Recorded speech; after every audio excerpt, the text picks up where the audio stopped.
kita lagi persiapan penanaman padi dengan SOP. Mungkin masih asing untuk di Kabupaten Pasuruan, tapi tetap kita harus upayakan, tetap perlu kita riset, kita coba gunanya untuk memberikan solusi-solusi bagi petani yang terbaik mestinya, terutama dengan SOP sawah pokok murah namanya. Ini petani bisa banyak mengurangi biaya produksi. Pertama, nantinya dengan pemakaian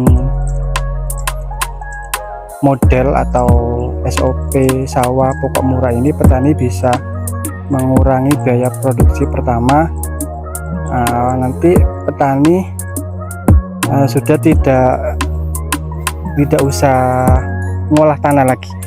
Jadi pertama, tidak usah dibajak tanahnya, karena nanti begitu setelah panen langsung dibuat seperti bedengan,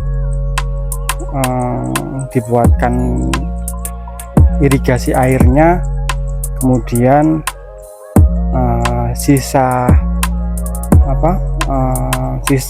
pangkal dari padi yang sudah ditanam itu kita herbisida dulu sampai membusuk, baru dikembalikan lagi, diinjak-injak ke tanahnya. Nah, kemudian setelah bedengan dan irigasi airnya jadi, kita kembalikan lagi ini damen atau jeramihnya di tanah itu sendiri. Jadi nanti pertama inovasi tanpa bajak, tanpa mengelola tanah pertama. Yang kedua, karena jerami ini sebetulnya dalam tanah itu sangat membutuhkan unsur-unsur mikroorganisme. Jadi kalau petani kita kan banyak kan terusan dikasih dengan unsur kimia-kimia terus menerus, tanpa memperhatikan kandungan atau keadaan mikroba yang ada pada tanah, yang itu sangat dibutuhkan karena untuk keberlangsungan yang ada pada tanah, makhluk hidup atau mikroba, makhluk kecil atau bakteri yang ada pada tanah. Itu kalau terus-terusan diberikan kimia dan terus-menerus diperas untuk menghasilkan buah, untuk menghasilkan padi, tanpa kita pikirkan bagaimana produksi yang ada pada tanah, itu sangat kalau umpamanya pekerja atau karyawan terus-terusan bekerja diperas untuk menghasilkan tanpa dipikirkan gizinya, tanpa dipikirkan vitaminnya pada tubuh kita, ya akan loyo, akan kalah. Nah, dengan SOP sawah pokok murah ini, kita kembalikan lagi jerami pada tanah, karena jerami ini akan menjadi pupuk. Kalau teman-teman yang pegiat organik biasanya untuk menjadikan jerami sampai lagi pada tanah, dikasihkan dulu ke sapi, karena kan dimakan oleh sapi. Di dalam tubuh sapi itu kan menjadi nutrisi, menjadi bagian, ada yang menjadi daging, menjadi organ-organ tubuh, dan sisanya menjadi kotoran atau kohe atau kotoran hewan. Nah, baru biasanya teman-teman kalau sudah menjadi kohe, baru dikasihkan ke tanah atau menjadi pupuk organik. Nah, itu kan terlalu lama, terlalu ribet dan terlalu panjang. Kalau kita tahu jerami ini bagus untuk sapi, untuk hewan, ya kenapa harus proses ke sapinya dulu? Ya kita kembalikan lagi langsung saja ke tanahnya, karena unsur-unsur yang ada pada jerami ini masih banyak dibutuhkan oleh tanah. Ya kita kembalikan lagi ke tanahnya gitu. Ini menjadi pupuk organik. Dengan dikembalikannya lagi jerami ini akan menjadi mulsa alami, jadi melindungi tanaman padi kita dari rumput akan tidak tumbuh. Nah, dengan jerami yang kita pasang di dasar tanah kita, satu menjadi pupuk, dua untuk melindungi supaya rumput-rumput liar itu tidak tumbuh lagi. Nah, ketika rumput sudah tidak tumbuh pada sawah kita, otomatis petani tidak akan melakukan matun.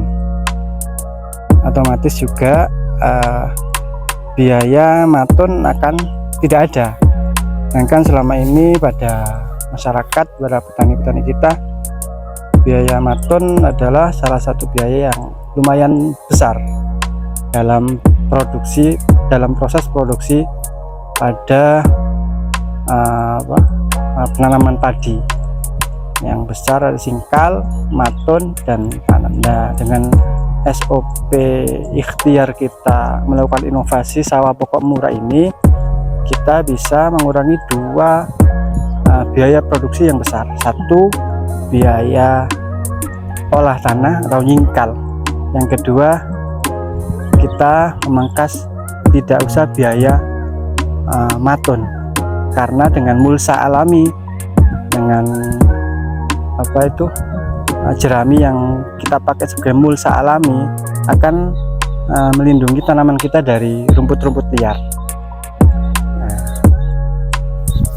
jadi jangan sampai kalau jenengan kalau sudah panen, jangan dibakar eman-eman, dikembalikan lagi pada tanahnya, karena jerami ini sangat dibutuhkan kembali oleh tanah. Itu semoga sebuah ikhtiar, sebuah inovasi yang mungkin masih jarang di Jawa Timur, semoga nanti bisa bermanfaat untuk petani-petani. Yang pasti insya Allah nanti hasilnya naik, biayanya menjadi sangat murah. Itu yang dibutuhkan sekarang, karena kalau mungkin hasilnya pun tidak maksimal, kalau biayanya terlalu mahal, ya kadang petani sangat frustasi karena biayanya sangat mahal. Tapi kalau biayanya tidak terlalu mahal atau biayanya murah, kalaupun nanti masih belum maksimal, ya tidak terlalu kecewa karena biayanya murah. Apalagi kalau biaya murah, hasilnya meningkat. Nah, itu yang sangat dibutuhkan sekarang oleh masyarakat, oleh petani kita. Biaya murah, hasil meningkat, insya Allah petani akan sejahtera. Itu semoga nanti bisa bermanfaat, dan kita riset dulu, kita coba dulu di lahan kami. Semoga bisa maksimal. Terima kasih. Assalamualaikum warahmatullahi wabarakatuh.